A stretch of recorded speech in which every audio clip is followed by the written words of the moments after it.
Welcome back to the Strength and Speed Podcast. I'm your host, Conquer the Gauntlet Pro and Strength and Speed owner, Evan Preparis. Don't have Brendan on the line, but I do have another guest. Before we get to him, though, we'll do a quick word from our sponsors. So this episode is brought to you by Atomic Climbing Holds.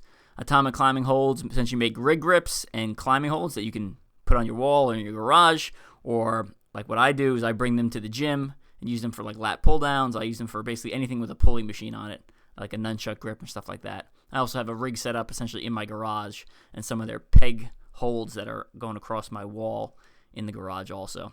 So Atomic Climbing Holds, absolutely great company. They sponsored me and Wesley Kerr for World's Toughest Mudder 2018, and we represented them well there. So I'm really a big fan of them. And then on top of that, I've been using them for a couple of years. Definitely helped out my grip strength, as you can see by my presence on the Conquer the Gauntlet team, which is known for its hard obstacles. And then this past weekend at Toughest Mudder East, I did Toughest Mudder with 100% obstacle completion. So if that's not proof enough for you, I'm not sure what is. All right, joining me on the podcast, speaking of Tough Mudder, I have a Tough Mudder veteran and a Navy veteran. So I have Mark James on the podcast. Mark, welcome. Hey, Evan. Thanks for having me on. Cool. So if you're not in the Toughest Mudder community, you may not know Mark James because he's heavily involved in that. But a little bit of background on him. He was in the Navy SEALs for 5 years. So he's a veteran, and he's now a SEAL instructor. He's also was a professional triathlete, and he was a Cat 3 cyclist. So definitely a serious athlete there. And now he's doing a lot of Tough Mudders. He's on about 71 Tough Mudders total. And about 11 Toughest Mudders, which we're pretty sure is the most out of anyone, because I don't think you've missed one yet. Is that correct? I missed a couple last year. I missed out in Australia and Berlin. Just ran out of dollars to go over there on that quest for the Holy Grail. So I lost out last year not doing those. Yeah, and he's on a quest. Speaking of the quest for the Holy Grail, he's on a quest for, I don't know what the top prize in the Holy Grail is called, but Holy Grail is when you do a tougher, a toughest, and world's toughest in one season. But they also have another prize where whoever does the most toughers, toughest, and worlds, essentially the highest number of miles over the course of all those events, gets an additional award, gets their name on a plaque. And I know he was in the running for it last year, ended up, I think, getting beat by two guys, but I think this year is your year, Mark. What do you think? Oh, I don't know, Evan. 2 years ago, like you said, I got second to some guy named Ryan Atkins. And then last year, I think it was third or fourth. A short story made longer, a guy named Charlie Bower, a Brit, ended up winning the Holy Grail, got 400 miles, which was about 70 miles more than Ryan got. And a really neat story behind him. There's been some stuff on the web already. He did just about every toughest with the tougher beforehand, which is a 10-mile race, and then traveled from across the pond. He lives in the UK to come over. And a lot of it was towards he had a charity called James's Place. So Charlie's a really cool guy. I got to spend some time with him last week over in England. So this year it's going to be challenging. I mean, you got guys like yourself that are hitting 65 or 55 miles at toughest, and that's hard. It's hard to compete with. I'm an older guy. I'm 52, and keeping up with you young bucks is going to be really challenging. I think I'm actually ahead of you in the top prize for the Holy Grail as of now, but I know I don't have as many planned on my schedule, so I'm pretty sure you're going to overtake me in about 2 months. Well, we'll see. When you go 100 miles at Worlds this year, I'll be looking over my shoulder, Evan. All right. So before we get too far off track, this episode we're going to be talking about his triathlete career, kind of how he transitioned into Tough Mudders. Obviously, we're going to talk about his quest for the Holy Grail. And we're also going to talk about, he recently raced Toughest Mudder UK while I was doing Toughest Mudder East, which is the same weekend. So we'll compare and contrast them. And then we're also going to talk about his time in the Navy SEALs, specifically mindset and kind of what's separating out the guys who are making it from the guys who are not. So I guess let's start chronologically. So which one was first, the SEALs? Yeah, I graduated high school when I was 17 years old. Had no real plan. guys at graduation were saying, "Hey, where are you going to school?" And I'm not really sure, I said. And I happened to go see a recruiter, and I saw a poster with guys jumping out of airplanes and running around with telephone poles. I'm like, "Hey, I want to do that. That looks really cool." I did go to a year of community college. I wanted to be a competitive swimmer. And then after a year, I swam and then saw the recruiter again, and I joined the Navy. And my goal was set on being a SEAL, one of the toughest training programs in the world. As you probably know, I mean, it's Rangers are for the Army, and you got SEALs in the Navy and Marine Recon. And I wanted to be the creme de la creme and just go for it.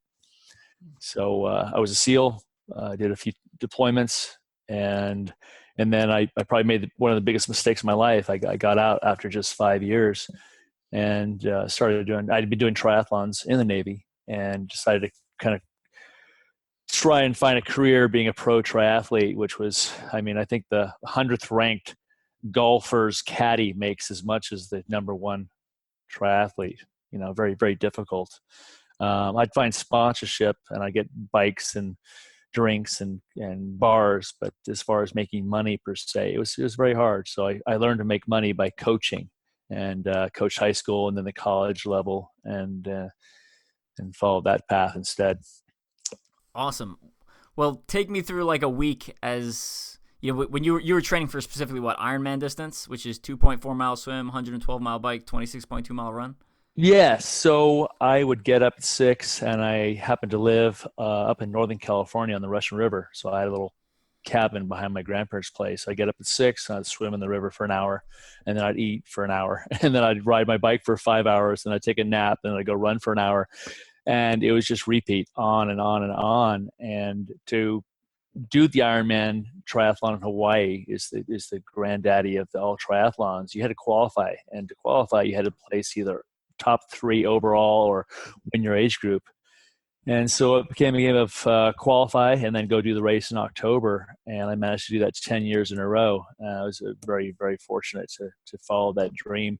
My grandparents were my primary sponsor. They paid for my airfare, and I got to stay kind of at their house. But I was kind of a nomad of just swim, eat, bike, run, and just keep on going. So it was difficult. How many training hours were you putting in a week, if you had to guesstimate? Well, I found out that if I swam with swimmers and ran with runners and biked with bikers, like category 3, 4 bikers, I would get my butt kicked in all 3 of those disciplines. But if I was to challenge one of those athletes in the triathlon sport, I would just absolutely obliterate them. So a good mileage week was 300 on the bike, 75 running, and maybe 25 swimming. On top of that, I was going to either undergrad or grad school, and I was also painting houses to make a living. And so I was really, really juggling. I did have a girlfriend who I ended up losing which was a good thing, just because I was always training. That was my focus. My main priority was train, and try and make it as a triathlete. Yeah, those are insane volumes and very impressive. I like that you said that you were essentially swimming with swimmers, running with runners, and biking with bikers. Because I mean that's what I do for obstacle course racing. I run with a local run group on the weekends, so I have someone to like essentially pace off of, and someone who's just a pure runner. And then I try to like train with ninjas when I can, like during the week and stuff like that. And then I'm training my own too. But yeah, I think that's the best way to get better. You find someone who's very specialized and you train with them. I know that's what. Jumping ahead a little, but that's what Special Forces does in the military. We hire people to teach shooting, and we hire people to teach offensive driving and other skill sets that we're not necessarily experts in, and they are. And then you can put yourself to a higher level overall if you're taking the best of each of those. So excellent. I totally agree. In fact, as a Navy SEAL, people think we're the best at shooting and jumping and diving, and it's not that we aren't. We hired the best shooters and divers and skiers and climbers, and we got them to teach us all our secrets.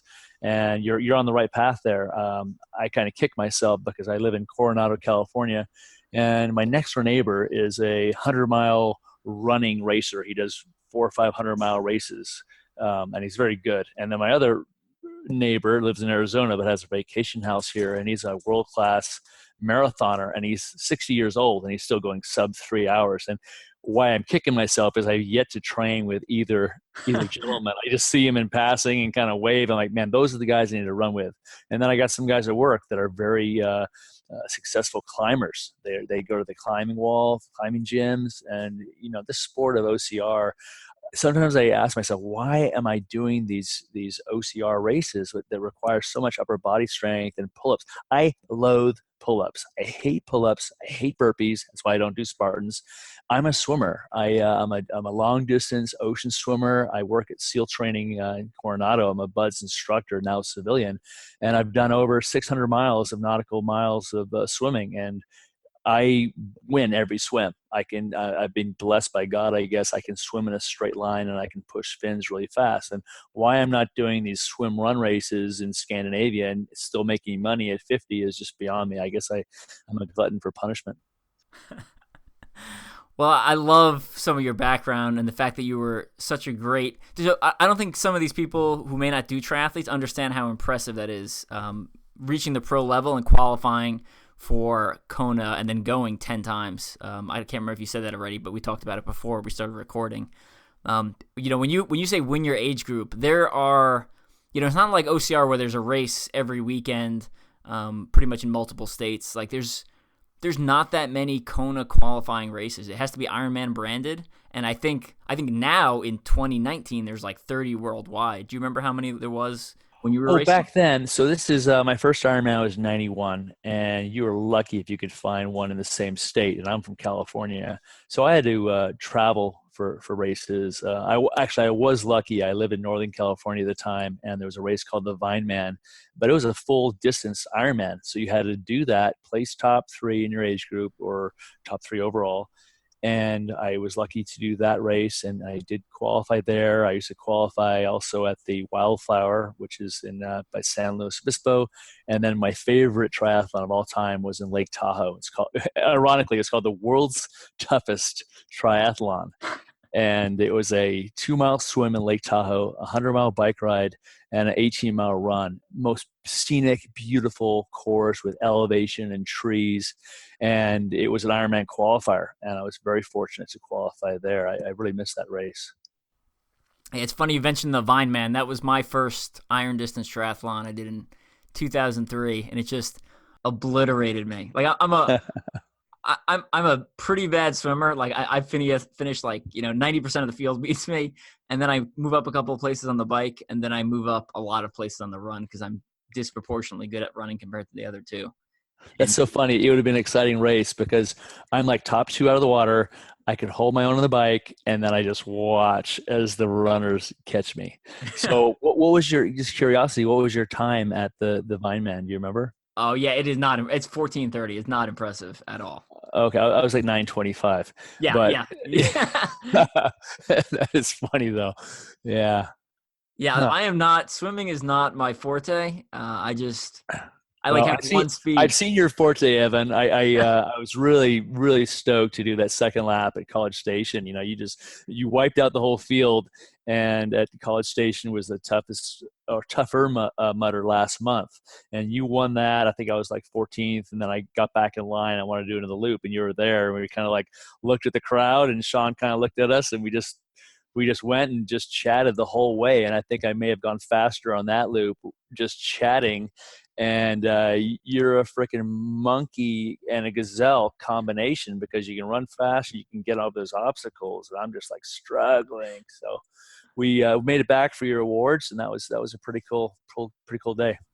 Yeah, it was good times running with you, and that's actually where we got the idea for this podcast because I was talking and I was like, wow, I knew you were a SEAL, but some of the triathlete and cycling stuff I did not know about. And on top of that, one of the things I think is interesting about you is, I was blessed to be born at the right age and at the right point in my life where I could enter obstacle course racing and do well and make some money and, write some books and stuff like that.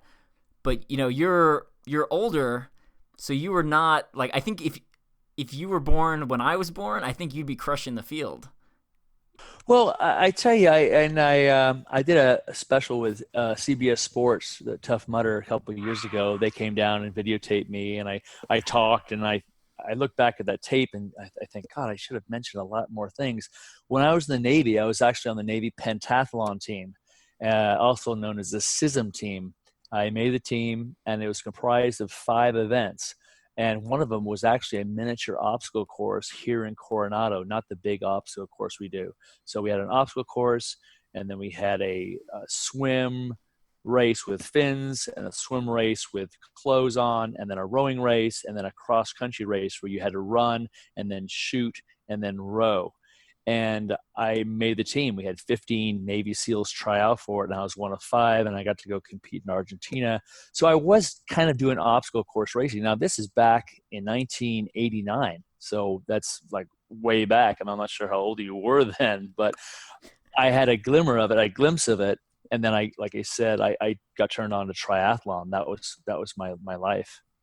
So it wasn't until 4 years ago I was training some guys trying to get into the SEAL program, and the guy I work for, he's like, "Hey, go do one of these, a Tough Mudder." I'm like, I'd heard of Tough Mudder for a friend of mine, but I just thought, what's that? Jump through fire and get electrocuted. And I went up to Lake Tahoe, one of my favorite courses, and we hung together, these 8 guys of me, and I loved it. I love the concept of helping each other out, and you're in a mud ditch, and you got to reach down and pull the guy out, and he pulls you out. And it reminded me of being in the teams and just being reliant on a brother to get you in and out of things. And so I did another one, and then I got hooked on the headband thing, trying to upgrade from orange to green to blue to yellow to pink, and then okay, now what's next? My 10th and my 25th, and now I'm going to be coming up my 75th, which is kind of neat.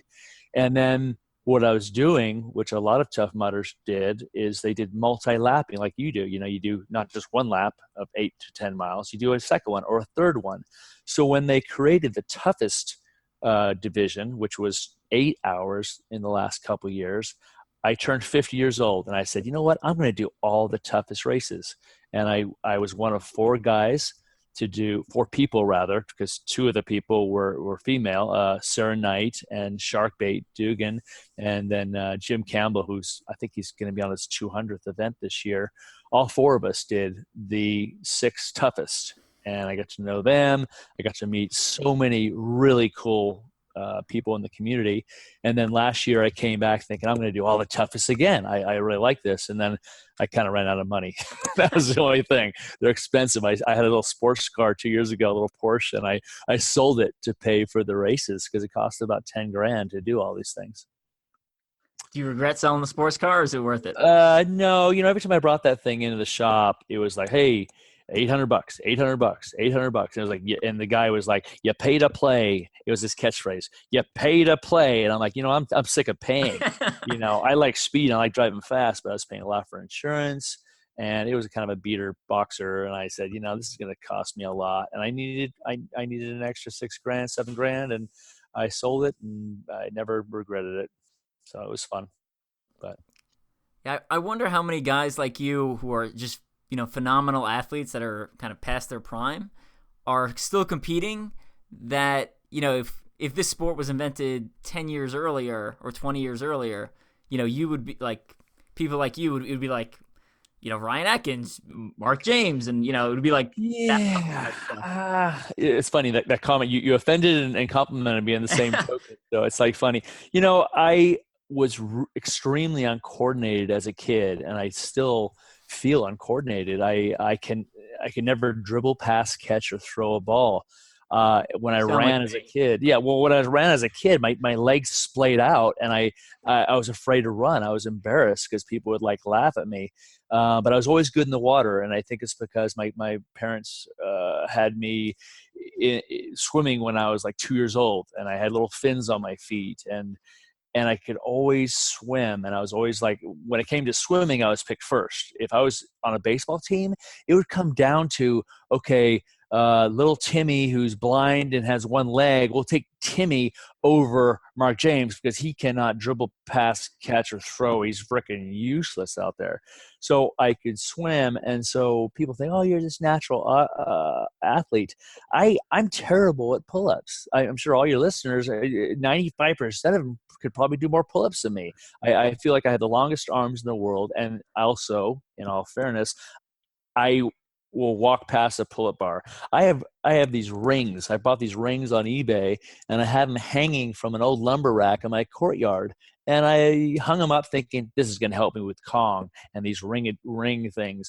And I just walked by them. And my excuse is, oh, it was raining, so they're wet. Well, guess what? That is the best time to get on, as you know, wet obstacles. You got to master a monkey bar or a ring or the gauntlet or some of these obstacles that are going to be wet and muddy. And if you can't do it when it's wet, you're going to have to pay the price and do extra running or burpees or whatever. So you put in the time, just like running. Put in the time. I'm working on a blog right now from last weekend's race, and I'm saying, look, it's about excuses, coming up with excuses. And it's on toughmuttersphere.com. But everyone has excuses. Well, try and not come up with them by just doing the work and getting it done. Thanks for the shout out on I heard Bleg mitts. I know you push Bleg mitts. I heard about them. Like, I don't need those things. I froze like we all did in Atlanta last year, and I finally got a pair of Bleg mitts. I know you sell them on your website, and it's awesome because they saved my life. In Europe, it got down to 37 degrees, and my hands were cold, and I put those things on, and I just like, oh my gosh, why did I not have these the last 3 years? So everybody order a pair of those. They're worth their weight in gold. Yeah, they are absolutely awesome. I didn't have them until actually Atlanta. I think was my first time using them. So, and they were crucial in Atlanta, especially when when things were freezing over. It was absolutely great. After you did the triathlon thing for a while, you also were a Cat 3 cyclist. So tell me a little bit about that transition. Yeah. So I went to, I got out to be an athlete, a triathlete, but I also wanted to get an education and had a great thing called a GI Bill that would pay for my college. So I went back to the junior college that I had left 5 years prior, got my associate degree, and then I transferred to one of the most liberal schools on the planet, UC Santa Cruz. Do you know what the mascot for Santa Cruz is? I have no clue. The banana slug. Okay, I was a fighting banana slug. And what's funny is I was 26 years old and I joined the swim team. I swam. It was a Cat 3 school. I was still eligible. The swim coach, Mickey Wender, bless his heart, it was his first year at Santa Cruz. He was the coach, one of the most liberal schools. And ironically, he is now, you'll appreciate this, he is now the swim coach at West Point. He's been the West Point swim coach the last 10 years. A very successful program. And to go from Santa Cruz to West Point is awesome. Anyway, I swam for them. And this is during the period when I was swimming and I wanted to ride. And I was doing this Tuesday, Thursday, Saturday ride in Santa Cruz, extremely competitive. And I got my Cat 5 license, Cat 4 license, Cat 3 license. You have to get so many points to get into each category. And then in the Cat 3s, I would do these races, either a road race or a time trial or a criterium. That's where you bike around and around in circles, which are so fun. Because imagine a quarter-mile loop, and you're going around a city block, and you got a guy saying, okay, next winner gets $100, or next winner gets a bike helmet, or next winner gets, so you get this sprint mode, and it's cutthroat, man. Guys are cutting each other off, and wipeouts are happening. But that totally strengthened me for cycling. So I made some money as a Cat 3. I made more money as a Cat 3 than as a triathlete, that's for sure. But it just made me a strong cyclist and appreciate the sport of cycling. I was like glued to the Tour de France. I worshipped Lance Armstrong for at least 8-9 years. I almost cried when he was on Oprah. I wore the yellow armband, and I'm like, yo, man. So yeah. Same.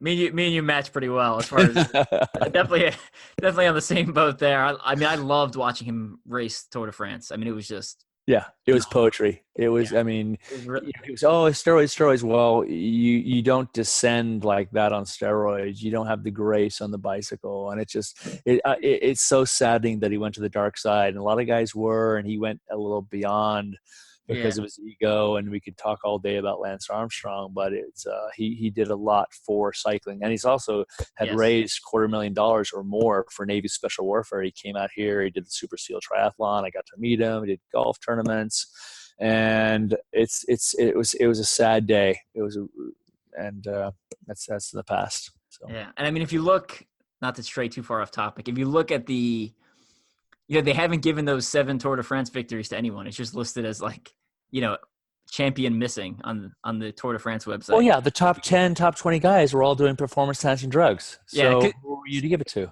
Yeah, exactly. There was I forgot what magazine I was reading, but they had the 7 years he won, and they took the top 10 of each year, and then they highlighted who had failed a drug test before or after or during, and who also was involved in like a scandal or essentially where they were named. And out of like the top 10 people each year, it was like 8 or 9 of every single year. And it was like Sure. he's like, well, I don't even fucking know what to do now, Sure. like what do you yeah. Well, what's funny about that is I joke with I have an old training buddy, and we used to do triathlons, and I did Hawaii Ironman 10 years, and I think I only cracked the top 100 once. I'd done some other races, won some other races. I tried to start a race. I did help start a race in Maui called the Maui Ironman, and I won that twice, which sounds really impressive, but it just kind of fell under because the race director, he wanted to use the word Ironman Maui, and that word was already taken. There was a lawsuit, and it was I forgot where I'm going with this, but oh yeah. So the joke is we say, yeah, someday they're going to say, those 100 guys were all doing performance enhancing drugs, and they're going to say that we were actually the official number 1 and number 2 guys because they were doing drugs. And a lot of guys were. I mean, EPO was a big drug back in the 90s. It was undetectable.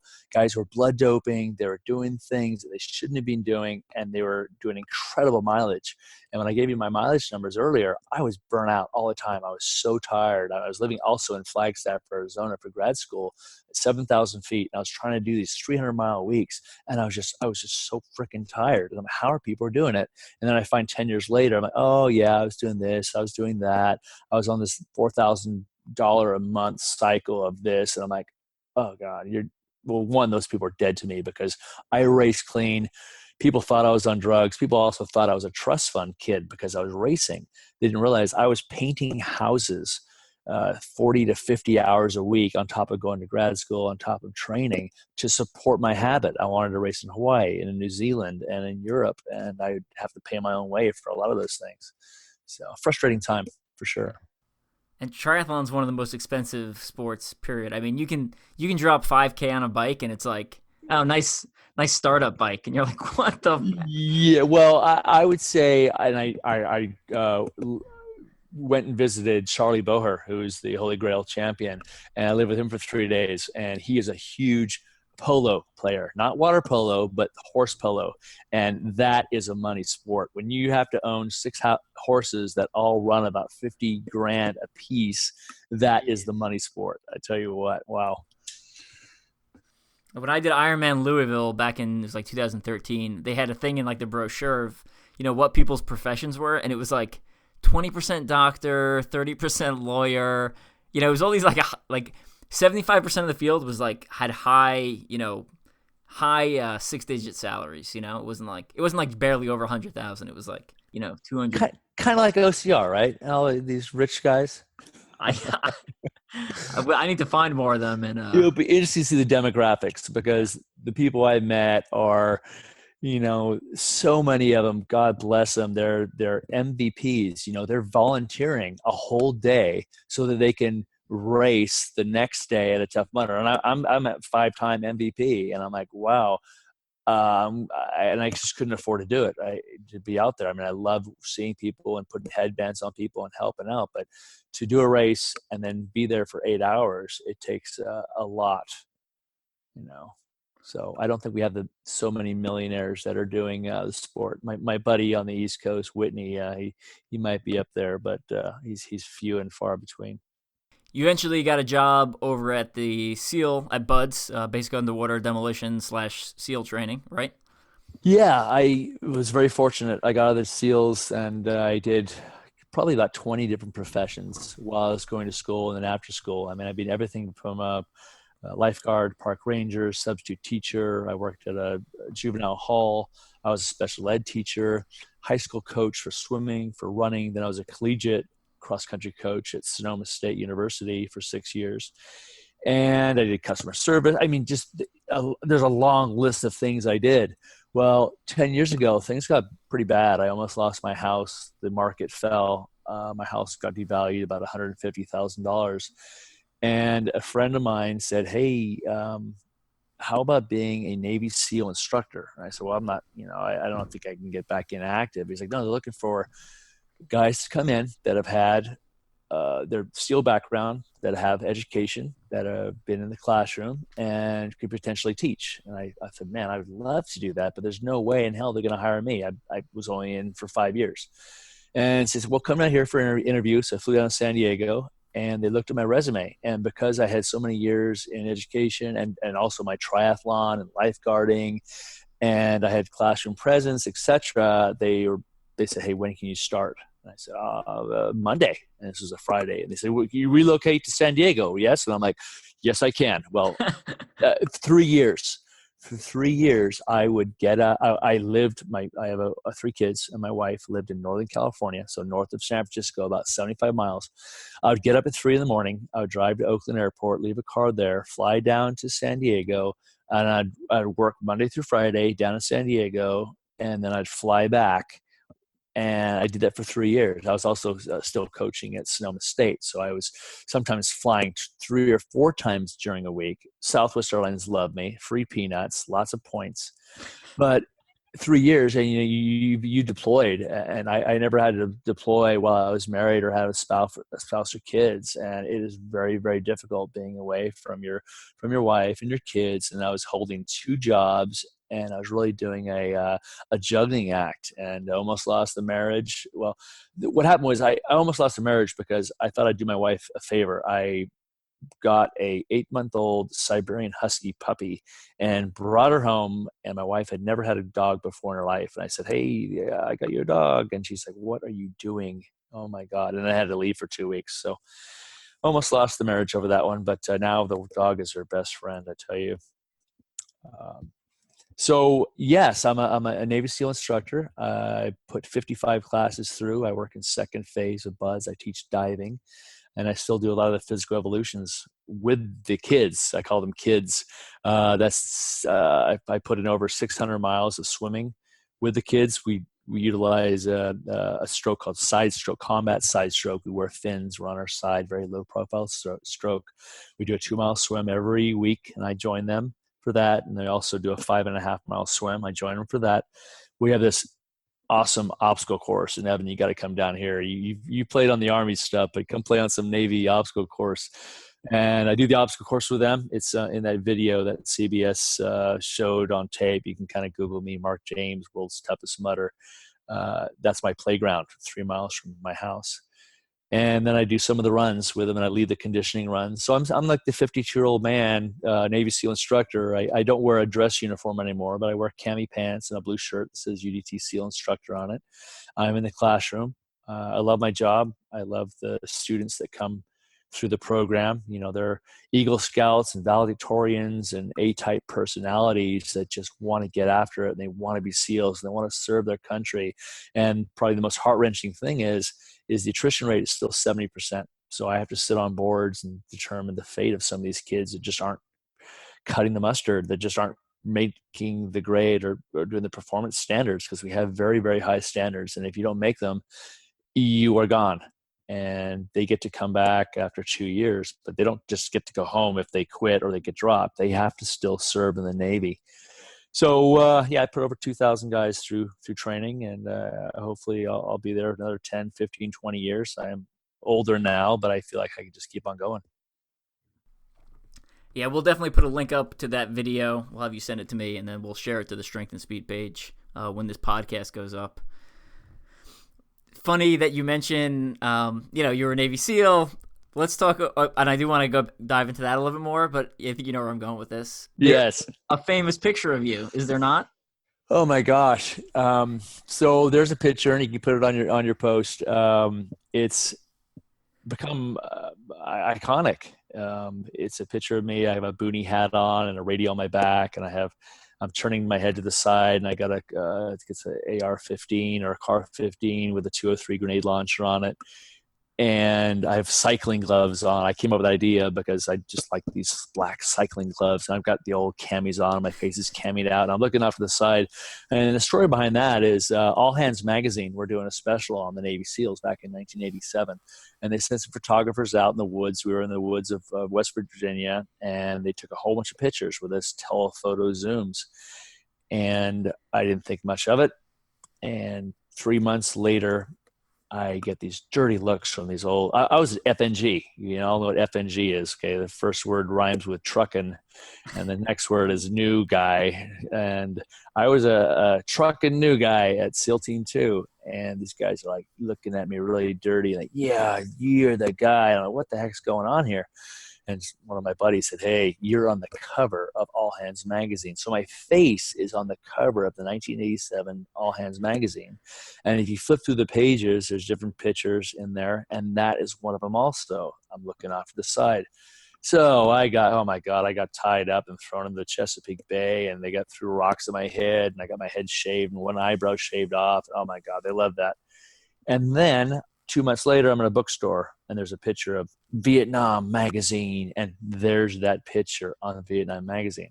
Flash forward 30 years with social media, every time it seems they do a Navy SEAL story, whether it's SEALs going to Katrina, SEALs in Somalia, SEALs overseas, first female Navy SEAL drops out, there that picture reappears. It's like this stock picture, like, hey, there's a story on Navy SEALs. Let's pick out the picture of Mark James and put it on the cover. So yes, in fact, I've had students come through, foreign students. They're like, oh yes, we have that picture in our country. One guy said he had that as a he knew someone with a tattoo of that on his back, and then running into you, you're like, yeah, I have this poster in my room or something. Yeah. So the best part about that is, when I was growing up and I was a Cub Scout and Boy Scout, I had a T-shirt with you on it.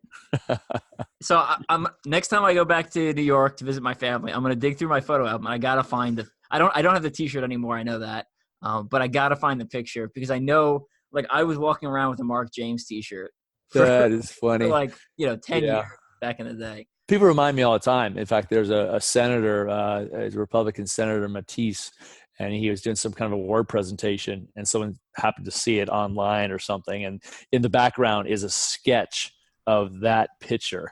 And I was like, hey, I wrote on his Facebook, hey, you got a picture of Mark, Navy SEAL on your wall. He said, oh, I thought it was an Army guy. And I'm like, well, nope, it's me. Here's the original. So it's funny. In fact, someday I'll write a book, and that will be on my cover.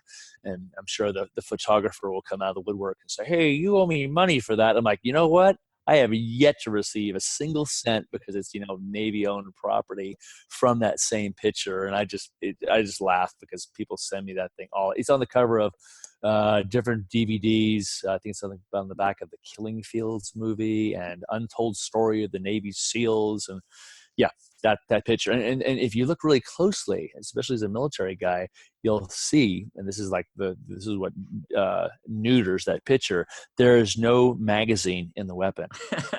It's empty. That thing ain't that's a blank shooting weapon right there. So unless you know your equipment, you'll spot that.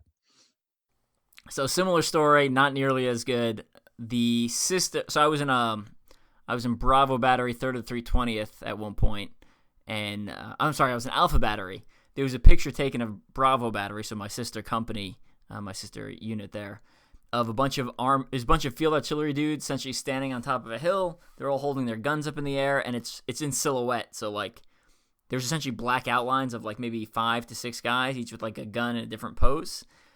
And that picture is also like one of those stock images that you see literally everywhere. You go to like Ranger Joe's, the military surplus store down in Fort Benning, and they have like a giant painting of it on the wall. You'll see it on like, USAA credit card advertisements. You'll see it on posters, like everywhere. And one, those guys don't receive anything from it. They get no royalties. Two, they always use it to display, like, typically it's talked about as their infantry dudes, but they're not. They're artillery dudes, which we always thought was funny. And but yeah, not nearly as good, but and definitely not a close up. But yeah. It's just funny there's certain stock images in the military that they just get used over and over again, and yours happens to be well, and also in our sport. I think the sport of OCR, one of the neat moments in my OCR history is actually I share with you. I'm thinking Chicago. Maybe we're thinking something else there, but it was the last toughest in Chicago, and they had the OCR or Tough Mudder put out this like billboard picture. And it was like, here's the 3 guys that are going to be at toughest Chicago. And it was like Ryan Atkins, who's like the king. And then you are freaking awesome. And then I was on there too. I'm like, oh my God, dude, you should have had like Chris Mendoza on there. Chris Mendoza got so overlooked for so many years. It was such a blessing when he finally won. He started winning races and he got all that exposure. I'm like, yeah, about time, because Dozer's he's such a genuinely nice guy. And so is Trevor Psychos. I mean, it was heart-wrenching seeing him lose last year in that video. But I was like, oh, I don't belong with these guys. These guys are really, really good. And I think you actually ran by me. He said, hey, Mark. I'm like, hey, Evan. And then he lapped me 5 times. And that was a funny race, because that was the first time I met Mark Jones too, who I really look up to, and he's a former, he's a veteran as well. Yep. And he just finished selection and did really well in that Go Ruck thing. And I was on one of the obstacles, and I'm like, hey, you're Mark Jones. He looked at me, and I'm like, I'm Mark James. And I kind of give him a high five. He's like, huh? And then later on, he's like, man, that was the coolest moment of the whole race. You give me a high five. I'm like, dude, you're cool. Your name's Mark Jones, and I'm Mark James. And so it took me several months to figure out which one of you was which. Well, I'll just be honest there. That's the thing. When Tough Mudder said they wanted to do a special on me, I was like, hey, are you sure you're not trying to get a hold of Mark Jones? Because I've done a few of these, and I'm not that good. I mean, these guys are really good. They're doing 75, 80, 90 miles. And I'm like barely hitting 60, 70. So no, I've gotten to know him, and I miss him in the sport. I don't think he's doing Tough Mudders this year, but really nice guy, and awesome girlfriend, and he's really still getting after it.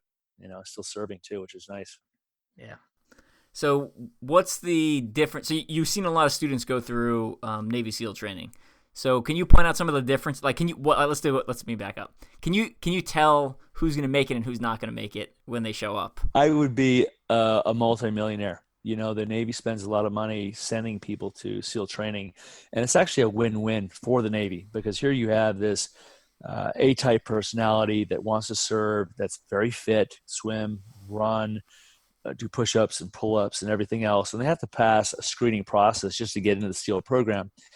And they have all this additional training in Great Lakes, so they go to the typical Navy guy who wants to be in the SEAL program. He comes in as an enlisted man. That means he doesn't have a commission. He might have a college degree, but he hasn't been commissioned by the Navy.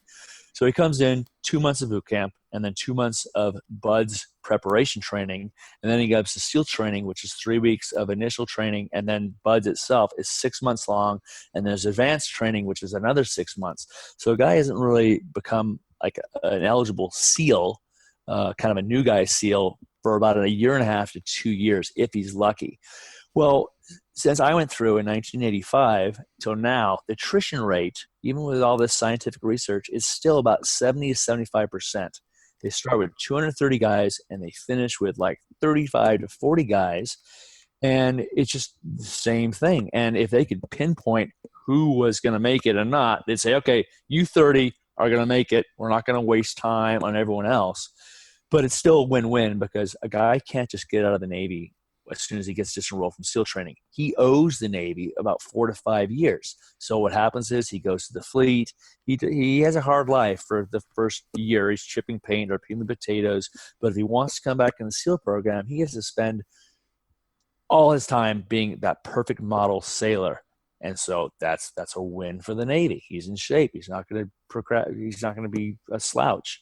And so SEAL training is extremely difficult. It really is. And I'm on the other side of the fence as far as seeing the firsthand of what it takes. And I remember training from 32 years ago like it was yesterday. It's long hours. You're cold, you're tired, you're chafed. It's like a freaking constant tough mutter for a year straight. And that's just training. After training, you're even colder. I mean, I joke with guys or tell guys, I was tireder and colder and scareder after SEAL training. And I really didn't do that much. I mean, I never went to Afghanistan or Iraq. I did some other stuff, but just not on that level. And I think people nowadays, they're a little disillusioned. There's a lot of movies out. There's a lot of media out. There's books out. And I think they sit just like OCR guys. They maybe sit in the comfort of their home. It's nice and warm. And they see a special on World's Toughest Mudder. And they've had a couple beers on them. Like, that looks easy. I can do this. And they don't put in the time, and then they come to the race, or they join the Navy. Here's the parallel. They join something, and now they're cold, and now they're tired, and now they're uncomfortable.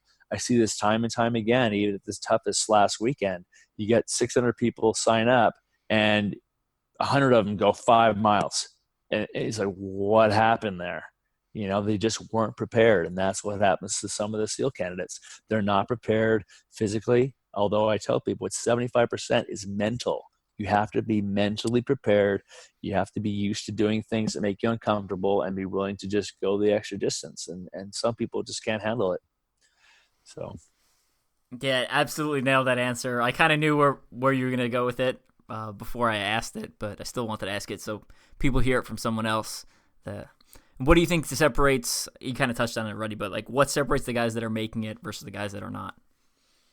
Well, I think in my own experience, I had a tough life. I moved around a lot. I went to 3 different high schools.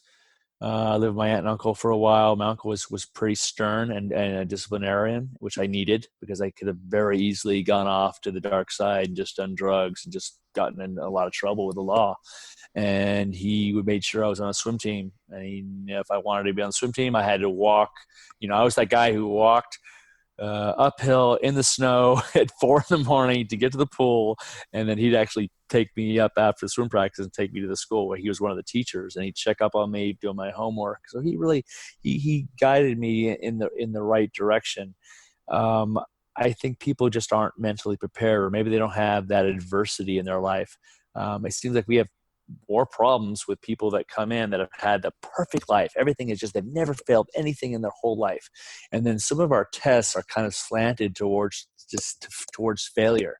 And we see what happens when someone fails something for the first time. It's just like mind blowing, like, especially this new generation. I don't want to, blame millennials for all, everything is a participation ribbon and everything. You're wonderful without the criticism that I think we occasionally need, that brutal honesty of someone saying, hey, you suck. In fact, one of the things that made me stronger as an athlete and a human was I'd tell my mom or someone, hey, I'm going to go do this. And, oh, that's dumb. Oh, that's stupid. Or you can't do that. Being told over and over again, you can't do that. And that actually had a reverse psychology of like, oh yeah, well, I'm going to show you I can do this stuff. And maybe people are a little too coddled today where they're told they're great, they're perfect, everything's wonderful, and then they come through a program like this and have these hardcore SEAL instructors that are just amped up on monsters and Red Bull and PTSD and ADHD and they play a role. I mean, we definitely play a role at Buds of good guy, bad guy, and we throw it at them, and we want people to disenroll in SEAL training rather than get out in the field and have to be relied upon and then say, I don't want to be here. No, you have to be there. You're the medic. You're the 60 gunner. You're the whatever.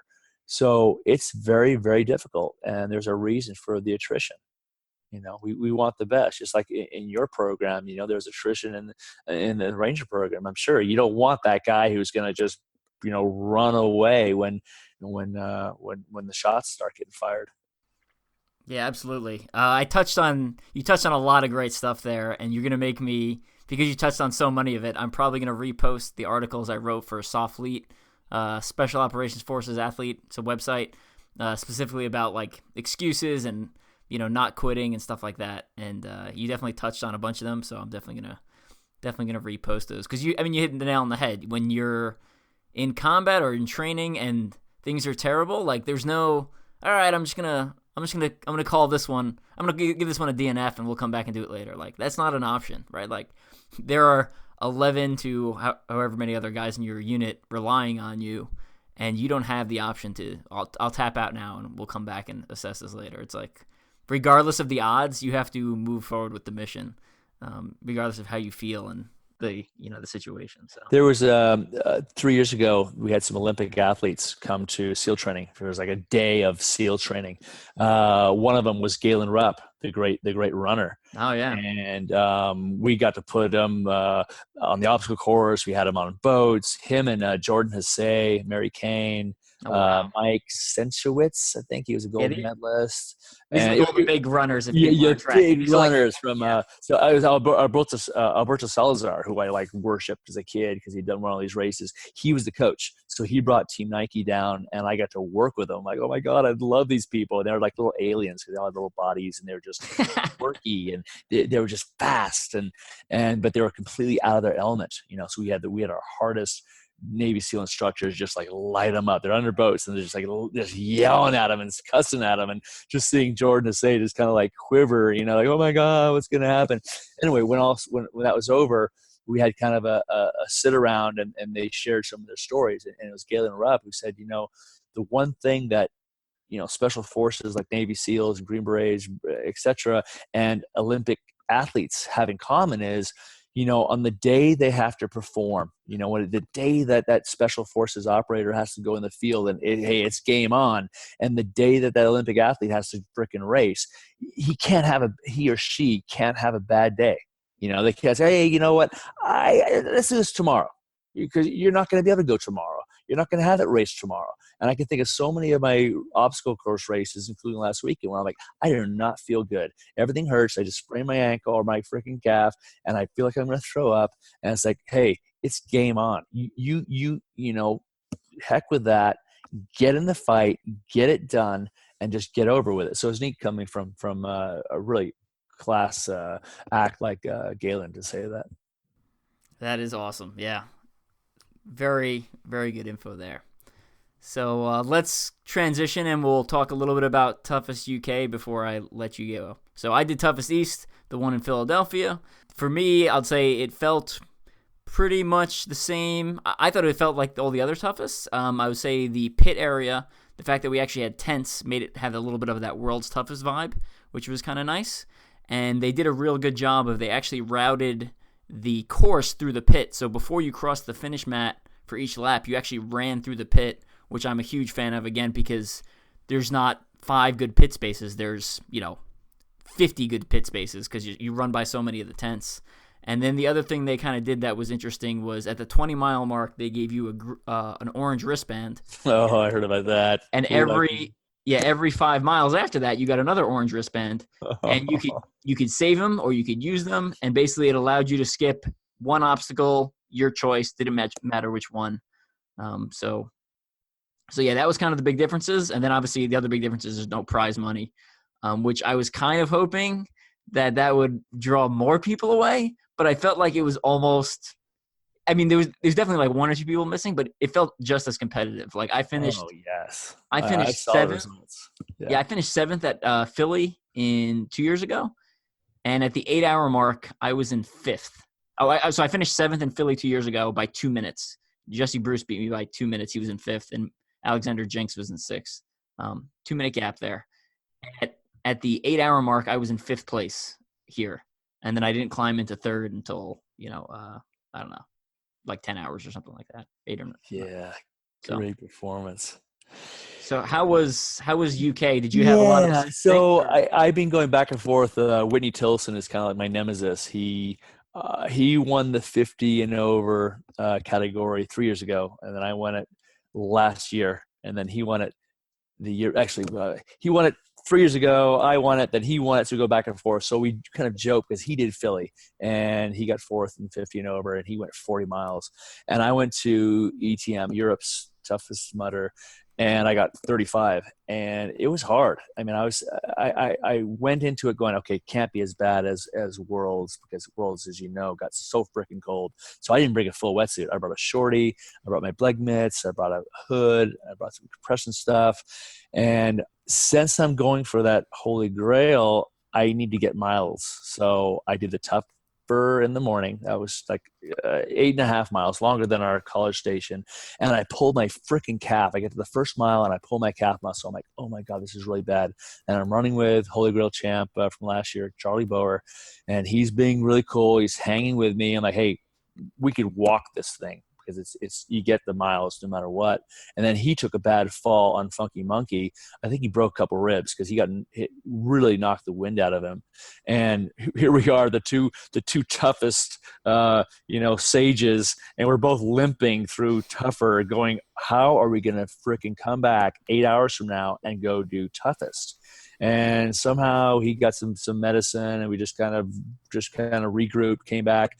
I don't know if you met James Brown. He's the Brit 57-year-old. Awesome. I can't understand what he's saying because it's such a thick accent, but he's a physical trainer. And I said, man, I sprained my calf. And he said, hey, come over here. He worked on my calf for like 20 minutes before our race. And he just freaking figured out my calf, and he put some tape on it, and it was like gone. It was like magic.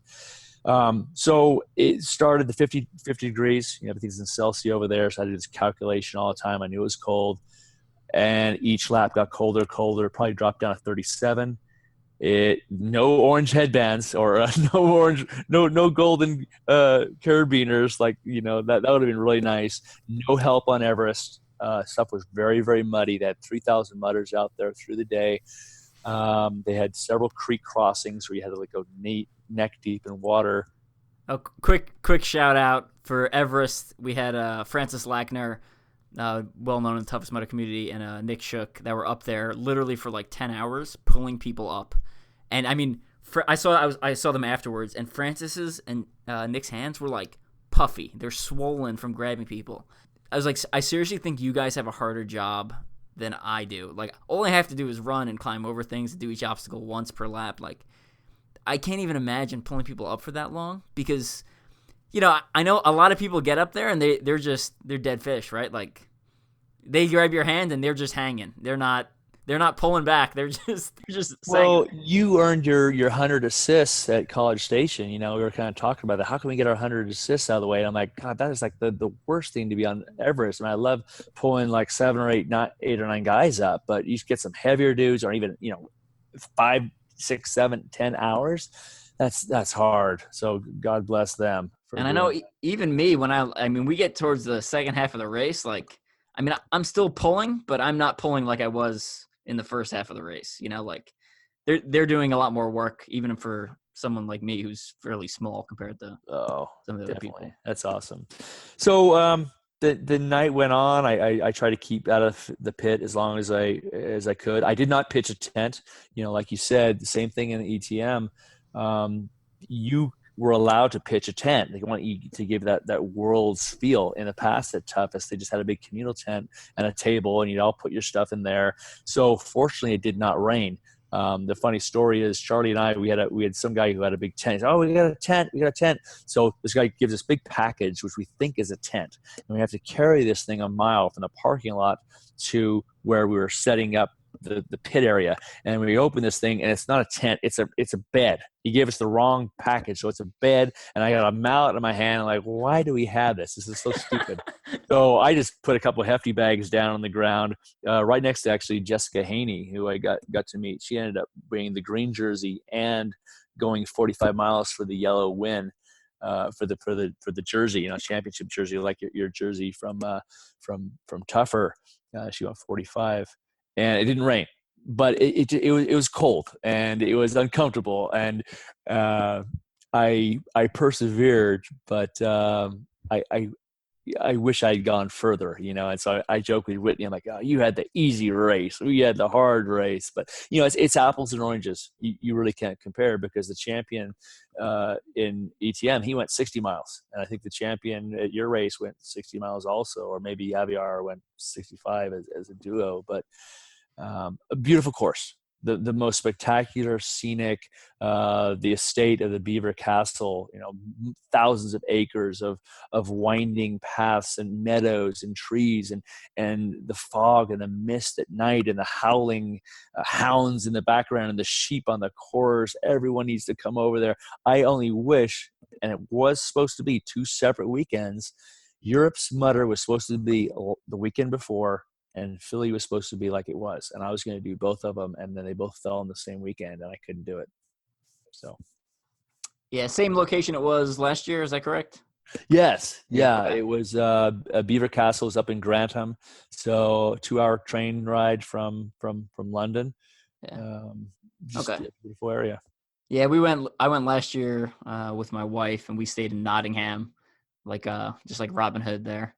Oh And yeah. we went to Nottingham Castle and did some sightseeing down there, and then went to the race. And I was like, I forgot to look up for most, like I'm so focused on the race that you're saying how beautiful the scenery was. Like I barely looked up during the race. And then eventually I was like, I should look up because I'm in a different country and I'm not in some farm in America. And Yeah, so you were there last year. yeah.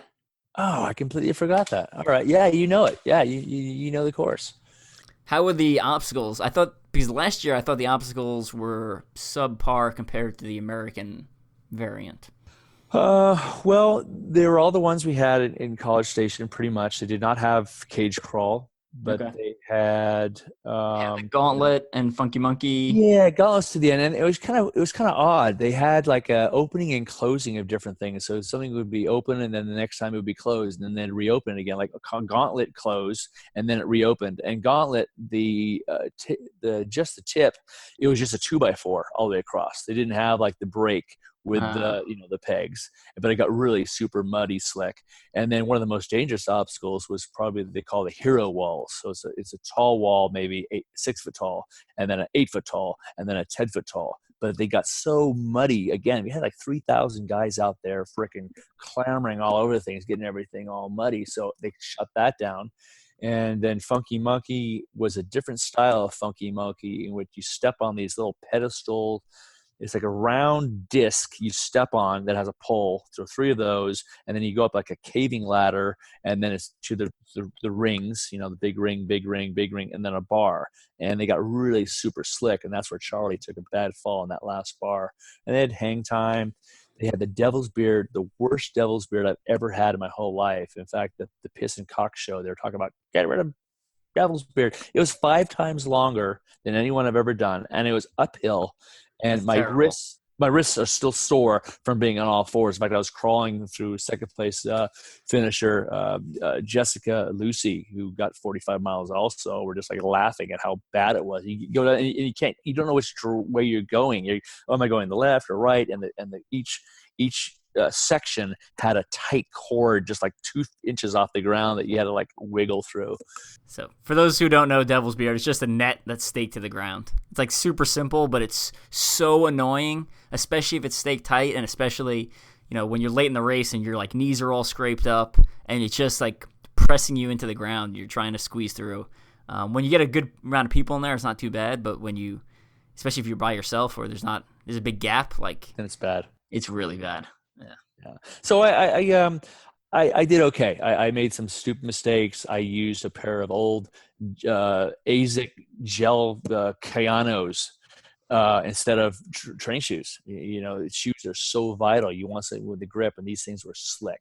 And I took 7 good endos. I had no traction.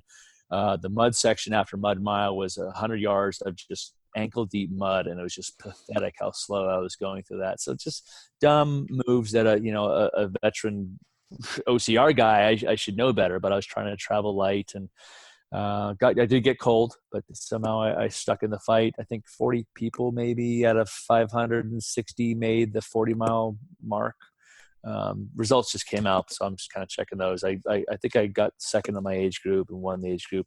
Everything for me now is, okay, how am I doing compared to the 50-year-olds, and there's some freaking good 50-year-olds. In fact, at your race, you had Joe Perry out there and Whitney and my race, James Brown. And so those are the guys I look at.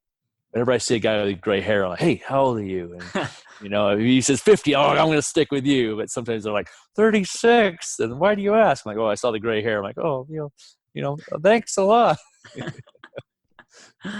So glad you mentioned the age group stuff. So one of the things that was different at Toughest Mudder East Philly was they recognized the age groups at the end at the award ceremony, which I thought was really cool. They only recognized the winner of each age group. They didn't recognize 3 Deep, but they did announce who they were, and they called them up, and they essentially stood in front of the podium before they did the overall awards, which is really nice. So they did not do that. I'm kind of disappointed. In fact, I talked to Kyle, came over, the new race director, Kyle and Giles. They had a kind of an ambassador meet and greet Friday night, and they had a barbecue and beers and drinks and things, and got to talk shop with them. And they're doing so much for the sport. They're really turning it around from last year. And I had heard something they might start acknowledging age groups. In fact, I was thinking about that. I was racing, like, oh, it'd be kind of nice to get some acknowledgement. Not that I need to have my horn tooted, but they always bring top 3 guys and top 3 gals, and they're usually in their 30s. And what about the guy who's like 40 or 50 or whatever? And sometimes it's hard for people to stick around for those awards. A lot of times I felt sorry for the tougher winners last year, because a lot of times the people would just be gone. They'd go. They wouldn't stick around for that stuff. But having age group acknowledgement is kind of a nice little extra gesture.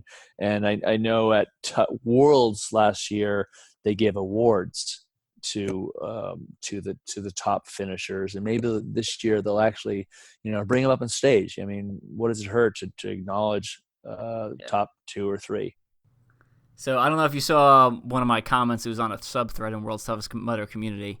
So my idea for age group awards is to get the headbands but reprint them in gold, silver, and bronze thread. So shiny thread. And that's got to cost them probably like $0.25 per headband, right? I don't know how much those headbands cost, but the quantity they order them in, it's got to be preposterously cheap. So I think they should give gold, silver, bronze-colored headbands to age group winners. Yeah, that's a great idea. I mean, they're probably cheaper than those little kettlebell things they gave out for repeat offenders. And simple gestures like that are great. In fact, it was so wonderful to see Charlie they had made him a customized bib that said Holy Grail Champion. It probably cost 20 cents in China to make. Oh, no, actually, it's probably now $1 in China. And they're making ambassador bibs. Ambassador bibs are going to come out. And those bibs are just they're neat gestures that we just eat up. And so things are definitely coming about. As you saw at the races you did, you're at LA, you're at College Station, you could see everything from Mudder Village to the quality of the obstacles to the feel of the races. I think that is really turning things around, which is wonderful, because I love the Tough Mudder brand. I joke with people, I'm not doing a Spartan, I'm not doing anything else. And why not? I'm like, well, I don't know. I just am not doing other things. So. Well, since you're going for the big Holy Grail prize this year, that fills up your schedule pretty good. So, well, it does, but it's not going to be easy, because, like you said, I mean, you're in the lead right now, I think by 10 points, and if you just did the rest of the toughest and world's toughest, you'd be over 300 miles, and there's probably others like you that I'm old, I just don't think I can go over. I mean, if I can go 45, again, I'm going to try and do tougher in the morning. That's 10. And if I can do 45, then that's a 55-mile weekend. But it's going to get harder and harder and harder. And I'm going to go for it. I'm going to have fun with it, and we'll just see what happens. It'll come down to Worlds. I have to go 75 or beyond. I had a 30-mile lead 2 years ago, and Ryan Atkins went 110 miles at Worlds, and I went 70 with 15 miles of penalties, and he had 0. You're talking about 100% completion. So I did 35 miles last weekend, and I had 7 miles in frickin' penalties, because I failed Everest, and I failed Funky, and I failed Gauntlet, and that's extra mileage. So I need to get with it. Again, I'm writing an article right now on no excuses. I'm like, hey, my excuses are, well, no one wants to hear them, but I'm just not doing the upper body. So I have 6 months to freaking get my ass in gear and get after it, So. Right on. Well, I don't think I'll be at the next toughest, the Twin Cities one, and then I think I have conflicts with the last two. So I will most likely not be at those, but No, just go 100 miles then, and yeah. But I will definitely be at Worlds because that's my A race for the year. Yeah, well, it's really cool, Evan, that you're sticking with the Tough Mudder brand. When they said, "Hey, no money prizes," a lot of people said, especially a lot of pros did not get paid to the last minute last year, and they're like, "Well, the heck with this." And it's sad to see, Ryan and Lindsay and Rhea and all these people stepping away and doing exclusive like Spartans, and it's great to see elites like yourself and Javier and hopefully Trevor will come back and people that love the sport like, okay, we're not getting paid. Oh, well, we're still going to get after it, and there's still some fine performances. Erin Roast, Air Force second place at Worlds last year. She went and did really well at your race, right? Philly. She won. And it's still going to happen. You're going to still have fantastic performances. I mean, I would bet money you're still going to have someone hitting 100 miles at Worlds. You're still going to have people hitting 60 miles, and they could almost care less whether they're getting a paycheck. So, yeah. One more comment, kind of crossing over back into cycling and Toughest Mudder, and you're talking about the competitiveness. So Erin Ross was in first, and Sarah Corba, who's one of the Noob Sanity crew, was actually in second up until... So Sarah won the sprint lap and then I think basically held second the entire race. And she basically crossed the line and felt like she physically couldn't go back out for another lap. The girls who were in third and fourth at the time come through the finishing chute, and they hand them that yellow leader's bib. And they're like, all right, you're in third and fourth. I don't think they were together. They were separated by some distance. But they're like, if you can make it back out for one more lap, you would move up into second or third. Just like in cycling, they say the yellow jersey, the maillot jaune, right, gives you wings and people perform above their level. Well, these two girls put on the yellow bib of the leaders, and they took off, and both of them made it back, and they bumped Sarah down to fourth. One of them made it back with there was 2 minutes left on the clock. The announcer's calling it, and because they have to run through the pit first, and then they have to go over Mudderhorn and then through electroshock before they get to the finish line. Like, she was running through the pit, and they're like, 2 minutes, and she still got to go over Mudderhorn, and, it was a pretty exciting race. And I would love to see, part of the thing I would like to see about age group awards is if you started talking about them more, I think people would get a lot more competitive in the age groups, and, people would be checking their placement more, and they'd be, what, like you were saying, what age group you in, and checking placements and stuff like that. I think it would make the event more interesting in general. Yeah, you probably remember triathlon. They write your age group on your calf. Yeah. You can see who's what. And yeah, there hasn't been a lot of acknowledgement. And I know that feeling of going down to the wire. At Philly 2 years ago at a toughest, I finished with 40 seconds to spare. I did 30 miles, and the whole that lap, I'm not going to make it. In fact, I ran out of energy, and I was like picking up used goo wrappers off the ground. I was that desperate for like sugar, and somehow I just fell across the finish line with 40 seconds on the clock. And so I was lucky, and then I'd see people come in, and as you know, some of your listeners might not realize that when you go out for that last final loop, if you do not make it before that 8 o'clock window, you do not get any credit for that whole 5 miles. So you might run that whole 5 miles and you don't get anything. Yeah. So it's a real gamble. And I was kicking myself. I stopped at 6:40. So I had an hour 20 on the clock to go finish one more loop. And I just kind of did this what I call loser math in my mind of like, wow, I'm averaging 130s. There's no way I'm going to go 120. And in hindsight, I should have just said, hey, heck with this, just go for it, but I was fried and it didn't happen. So it's a mental note. Next time that's not going to happen, I'm going to go for it because you can surprise yourself like those gals did. And a lot of people did. They went their fastest lap next to their sprint lap on the last lap.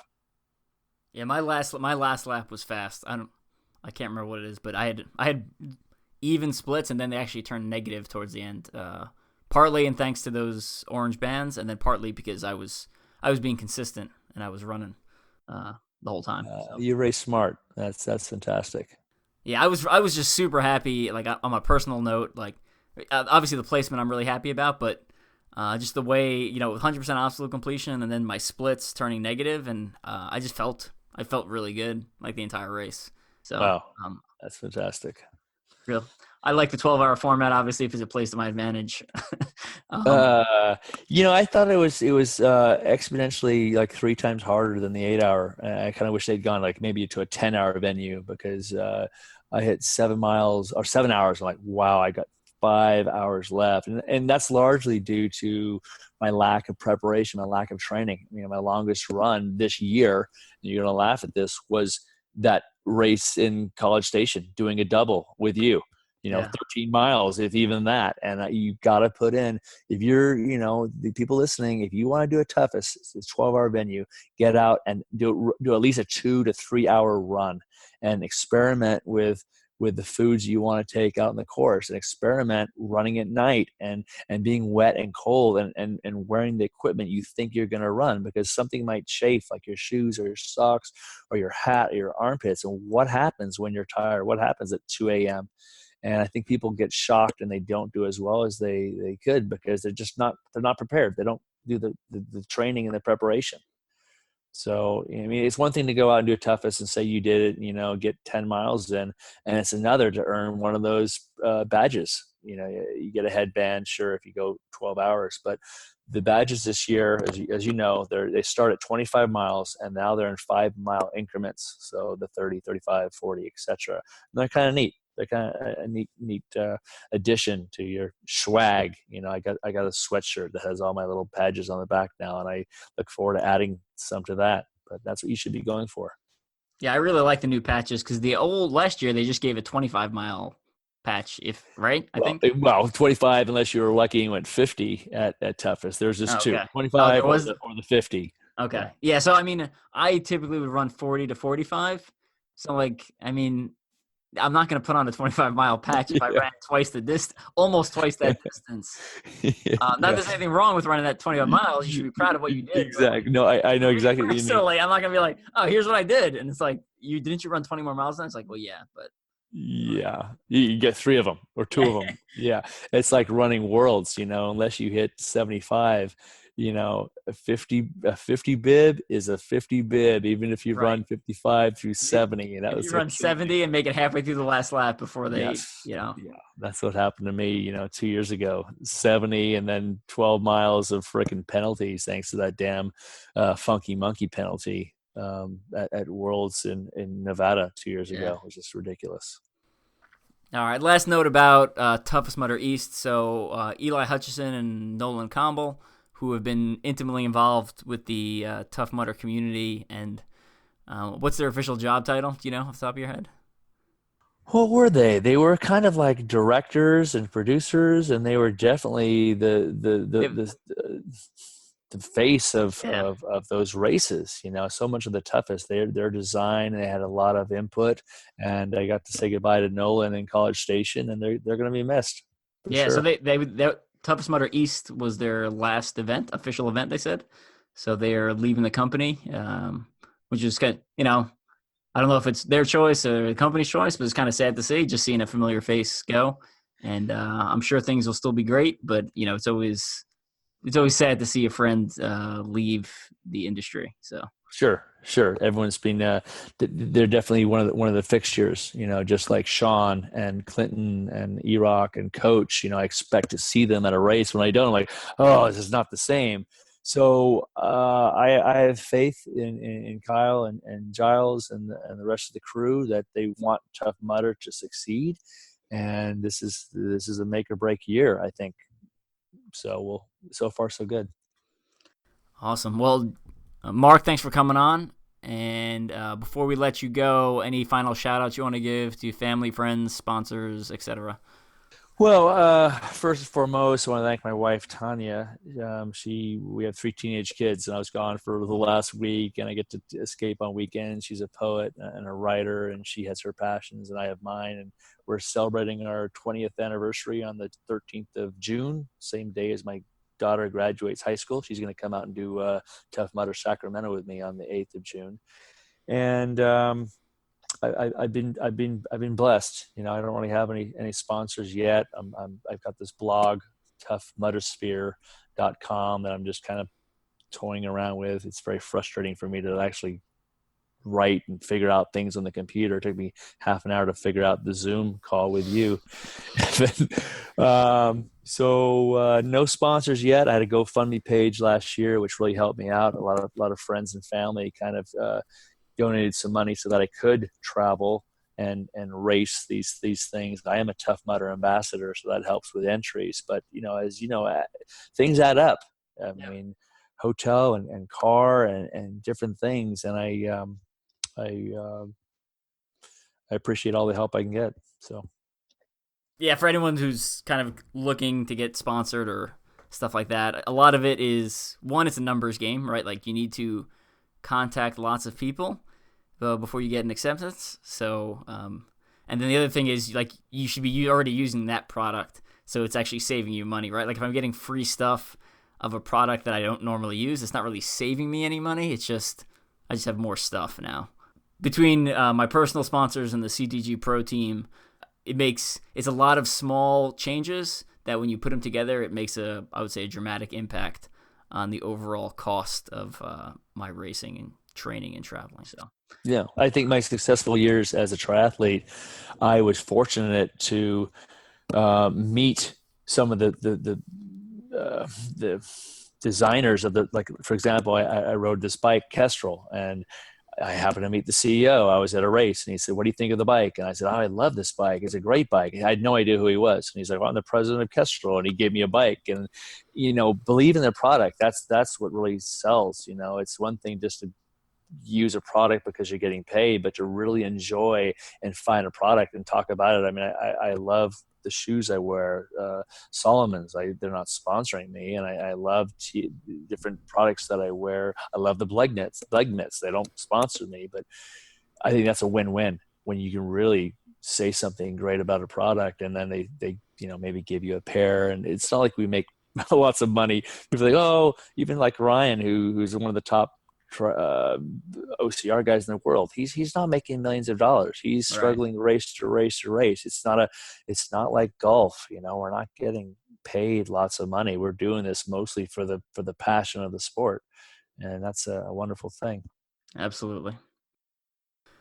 All right, before we let you go, I'm going to give the listeners a quick some advice to head over to teamstrengthspeed.com. Just released, by the time this comes out, 2 new books on there. So Mud Run Guide's Ultimate OCR Bucket List, which I've talked about on the podcast before. So it's basically a list of 100+ races with explanations that are from first-hand experiences. That essentially explains what the races are, provides links to their websites, and then kind of tells you, different things about each brand and kind of what makes them unique. So contributions from basically a dozen Mud Run Guide contributors. So it's kind of a cool collaborative product that's now available on the website. And then this will be the first time I announced this one on the podcast. So I just released another book. It's actually my autobiography, and it is the profits. 100% of the profits for that book go to the charity Folds of Honor, which provides scholarship money for children whose parents were killed or wounded in action. So I'm not going to make any money off the sale of that book, but you should buy it because it supports charity, and because I think I have a pretty interesting story. Covers kind of like this brief chapter about me growing up, 2 chapters about my time in the military and special forces and my deployments. So it's all these like little war stories that some of them are pretty funny, some of them are kind of scary, some of them are funny scary, which are my favorite ones, where you're like scared at the moment, but then in hindsight they're funny because no one died. You can check that out, and then it goes to like all the ridiculous ultra OCR things I've done. So there's like a chapter on my first World's Toughest, there's a chapter on OCR America, there's a chapter on the Ultra OCR Grand Slam, so the 6 OCR, 24-hour OCRs I did in 365 days, and there's a chapter on the 48-hour Endure the Gauntlet, and then there's some comments about some of the other World's Toughest and racing on CBS for Toughest Mudder. So pretty cool stuff there. The military stuff is, so I've shared it with a couple of friends who don't know me that well. Well, not, a couple of people who don't know me that well, and then a couple of friends. And a lot of them thought the military stuff was the most interesting, probably because they're obstacle course racers. But anyway, I wrote the book, so I think anyone can enjoy it. So if you literally know nothing about obstacle course racing, I think you can still get a lot of lessons out of that. And it's like, I would describe it as like 80% narrative story, and then I try to mix in, lessons like I talked about in Mud Run Guide's ultra-ocr Bible into there. So it gives you practical examples of like, here's something that I talked about in the training book, and here's it actually applying in real life and kind of the result and things that I learned that I did poorly, things that I did well, stuff like that. For some of the military service, there's some pretty interesting stuff in there, like we helped do security at a mass grave that we found in Mahmoudi in Iraq in 2008. So that's one of the stories in there. There's us finding King Faisal's car, who is the original king of Iraq, and from the movie Lawrence of Arabia, right? So we found his 1930s Rolls-Royce Phantom in Iraq in 2007, which was pretty insane. It was still in like mint condition. That's a crazy story. And then a couple of, like I said, funny, scary stories of almost getting blown up and set on fire by IEDs or RPGs being shot at us, stuff like that. All good stuff in there. You can check it out. It's called Ultra-OCR Man, from Special Forces soldier to record-setting obstacle course racer. So please check that out again. 100% of the profit goes to the charity Folds of Honor.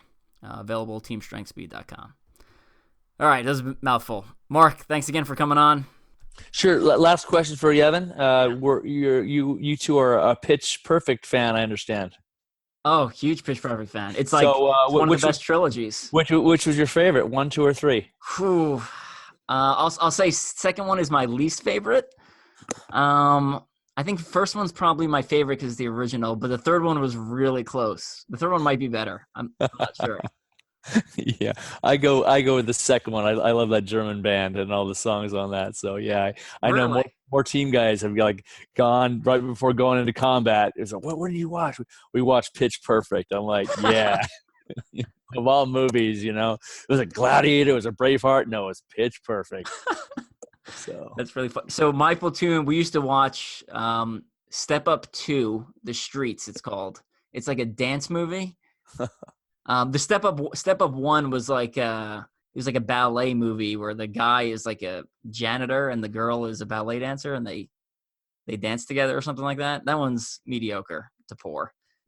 Step Up 2, The Streets is more like hip hop, I guess, dancing or like World of Dance type stuff. The Jabberwockies are in it, if you're familiar with that dance group. no. They like wear like white masks. They have a show in Vegas. But yeah, that was our combat movie on my second deployment. So very cool. All right, Evan. No, it's been great chatting with you. Good luck with the podcast and your OCR. I'll see you again, I guess in July. Yep, sounds good. Yeah. Catch you later. All right, bye.